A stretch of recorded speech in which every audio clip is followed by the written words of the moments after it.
Check. Yep. Or if I could have your attention, this is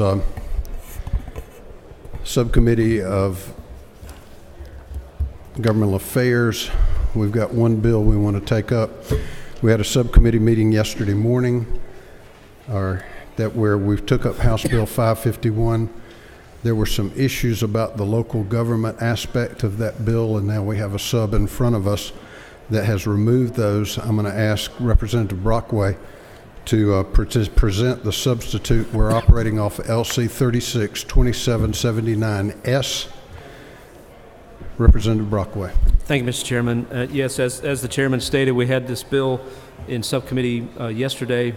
Seems like a long time ago, but it was just only yesterday. And we simplified the bill and stripped out the things that related to local governments. And so what you have left is, as you see beginning on line 19 on the bill, and it would allow state employees to purchase consumer offerings through an employee purchase program facilitated by the Department of Administrative Services. So what would happen is companies who sell a range of products would be approved. They would have to go through a bidding process. The Department of Administrative Services would decide which, if any, of these companies they want to sign a contract with, and then employees would be able to purchase items that these companies offer and have them paid over time out of their paycheck. Any fees that might be associated in that would be, the state would be reimbursed by, as part of the contract with this company, so it wouldn't cost the state anything in processing and handling this money. It would really just offer to state employees, if the Department of Administrative Services chooses to sign such a contract with a company, it would offer them to be able to purchase the items that are offered to them. So that's the bill, and I'll be happy to answer any questions as best I can. Are there questions? What's the pleasure of the subcommittee? Is there a second? Thank you. Any discussion? All in favor say aye. Any opposed? Passes to full committee. Thank you. Subcommittee is adjourned and full committee will commence.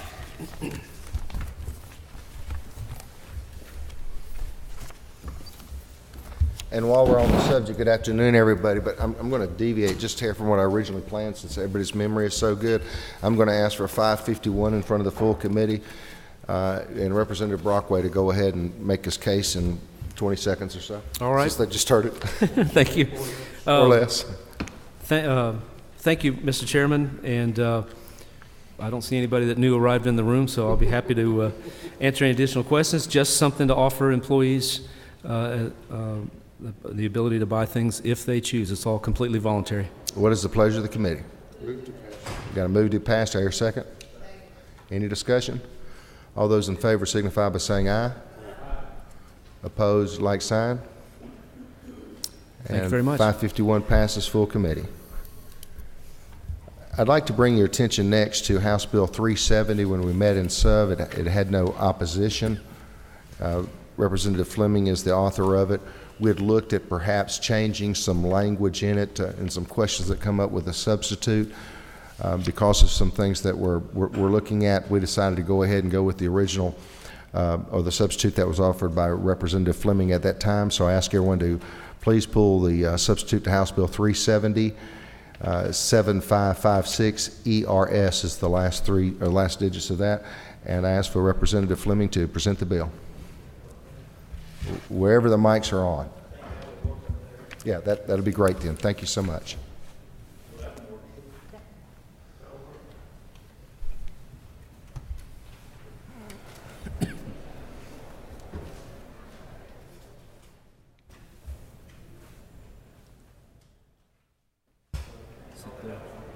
Now Witness, is it the podium? Hold on. Go ahead. Try it now. Testing. There we go. Thank you, Mr. Chairman. As the Chairman mentioned, we're working off LC 287556 of House Bill 370. It has 4 sections to it, and let me go through those as we did in subcommittee. The main part of the bill deals with a problem that most of you are aware of with our the Transparency Commission, Ethics Commission is what everybody refers to it as. During 10, 11, 12, and 13, as we all know, we required local officials, city and county officials, to file with the Ethics Commissions electronically. At the same time we did that, we said the clerk cannot help them do that as they had in the past. With literally thousands of people beginning to use that system, it overloaded the system basically, and there were significant problems with allowing local officials the ability to file their papers. Many of you also know that the Georgia Department of Audits did an audit of that situation and confirmed these significant problems. So what has resulted is a huge backlog of cases for the Ethics Commission from these local officials having filed, attempted to file in many cases, and yet the system not showing that they filed, and it's created a huge backlogs of fines and whatnot. The main part of this bill addresses that issue. That is to say that what we're going to do is give a window of opportunity for any local official that files an affidavit saying that they filed or attempted to file and could not, that they can go before the Ethics Commission. That filing can take place for that appeal, so to speak, the rest of this year. Then next year in 16, the Ethics Commission can decide whether or not that their case is valid, that they attempted to do this, and any fines that they have could be relieved because of that. There are provisions in there that allows the Ethics Commission to go after anybody who that's found out that they intentionally did not file or did not attempt, but there is a rebuttable presumption that they tried. And once again, this is to address the significant backlog of problems that occurred at the Ethics Commission. That is Section 2 of the bill. Section 3 of the bill, I'm sorry. Section 2 of the bill deals with something many states in the union are dealing with, and that is what's been referred to as these independent expenditure groups, or sometimes called dark money groups that can attempt to run commercials, send mailers to influence campaigns, but they do not have to show who their contributors are, nor do they have to show who their expenditures are. What this section of the bill does is bring those groups under the same laws that you and I and everybody else are under, that we simply have to show who donated to us and when, and we have to show what expenditures we made. That is Section 2 of the bill. Section 3 of the bill, Section 4 of the bill also deals with another, what I call transparency issue. As all of you know right now, the caucuses in the House and Senate, the party caucuses, Democrat and Republican caucuses, can give unlimited donations to anybody in their caucuses or anybody running for legislative office that they so desire. You just have to send it to the party first, and then the party sends it back to the people who you want the money directed toward. All this does is eliminate that middleman. No longer will you have to send that money to the party. The House and Senate caucuses can spend that money directly on elections as they see fit. The last part of the bill is under Section 1. Now that we are giving this relief to all these local officials in this huge backlog of cases that were attempted to file during that trouble period, 10, 11, 12, and 13, once the appeals process runs out, if you haven't cleared up your fines with the Ethics Commission, you cannot run for office. We're given this grace period. That last section will apply to everybody, including us, though. You have to either clear up your fines with the Ethics Commission, or you have to be on appeal, or you cannot run for office. Mr. Chairman, that is basically what the bill does. Of course, we have to try to answer any questions. Thank you so much for the good government transparency bill. Any questions from members of the committee? And we apologize, we got a little mic situation, but Representative Oliver. I'll speak loudly. I'm looking at lines 61 to 72, and I'm trying to figure out if, I apologize, I wasn't at the subcommittee. Sure. What subcommittee did this come out of? I'm sorry. Brockways.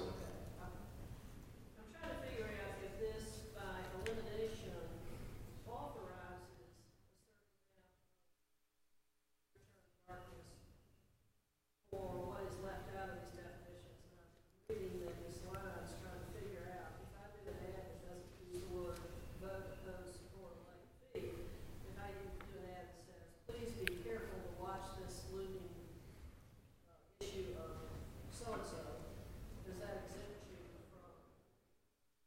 Well, if you look down on line 66, there's a further definition there that catches any political activity otherwise refers, and I'll read beginning at line 66, otherwise refers to or depicts one or more clearly identified candidates, political parties or bodies, or constitutional amendments, referenda, or other questions submitted to voters in a manner that is susceptible to no reasonable interpretation other than to call for the nomination, the election, the defeat of such candidate in election, so forth and so on there. So it's a pretty broad definition to catch all activity during an election and make sure that that money is transparent as who raised it and who spent it. I think you and I are going in exactly the same direction. I was just trying to figure out if there's no fair-minded way between line 61 and 72, or that I could run an ad and be secret about it in some political campaign. I would bet that somebody out there may be smart enough to try to figure that out, and what you and I may be doing next year is coming in and trying to fill that hole once we see how they wiggle out of it. But the attempt here,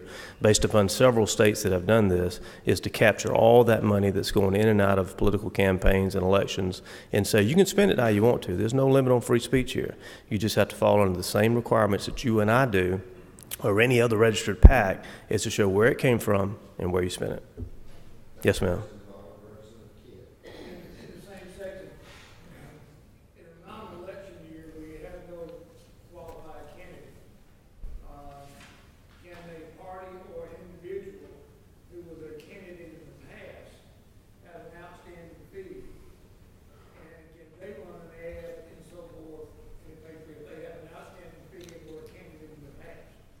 That description that you just gave to me sounds like a campaign committee that's still open from a past run at elected office.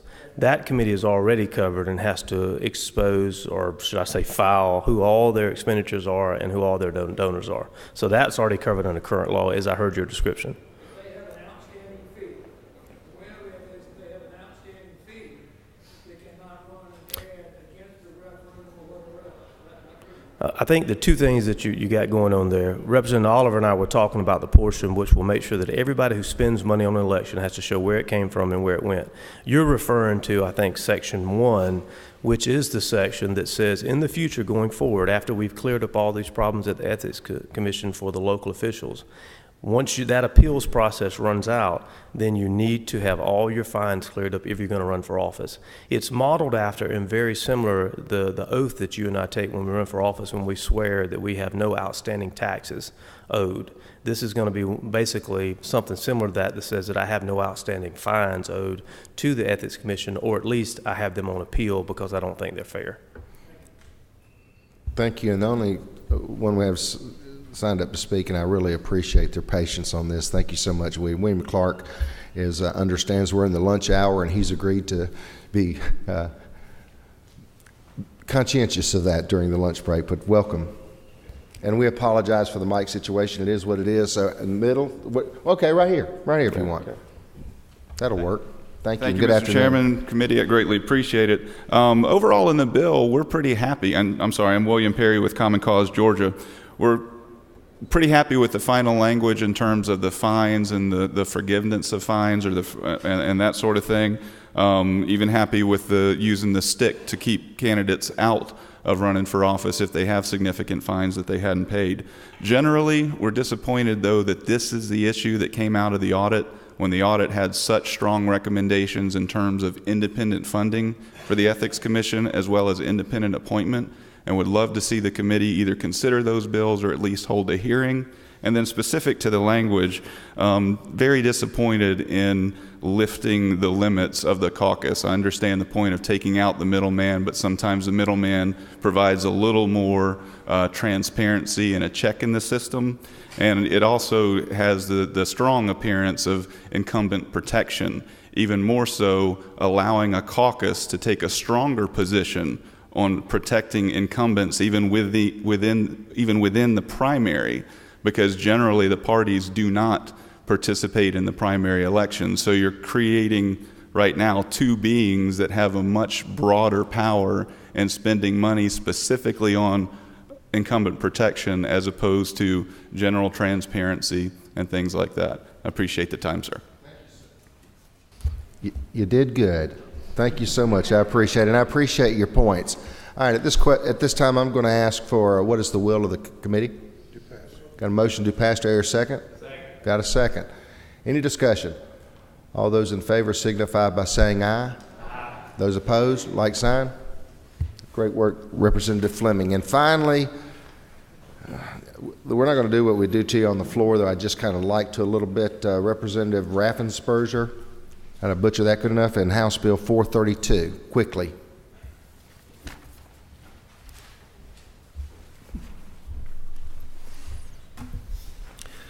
House Bill 432 is a short bill. It's basically to take care of the issue of a de-annexation or annexation. If a property owner had a piece of property that straddled two cities, and for their purposes, they would like to de-annex from one city and annex into another city. If there's nothing in this bill that requires the city to allow the de-annexation, so it'd be really a voluntary agreement between those two cities and the property owner. But if that did happen, you would end up with that moment in time during the de-annexation process where you had an unincorporated island, and that's currently precluded by state statute. So this is really to allow that to occur so that they can de-annex and then be annexed into the other city. I can give you the case in point if... Let's see if we have any questions on this. There's a brief moment you might pick something up and then they just want to, both sides agree. Chairman Hamilton. Because of my previous discussions on de-annexation over the years, so what is to prevent de-annexation from happening and then stop? Create Well, because there has to be an agreement for the annexation and the de-annexation, so it's really a simultaneous. I just want to make sure that there's not an unintended consequence where you have two parties that have agreed to it. One happens, and then the other party decides not to do it, and we create that. So we can make sure that this does not allow that. We'll ask legal counsel.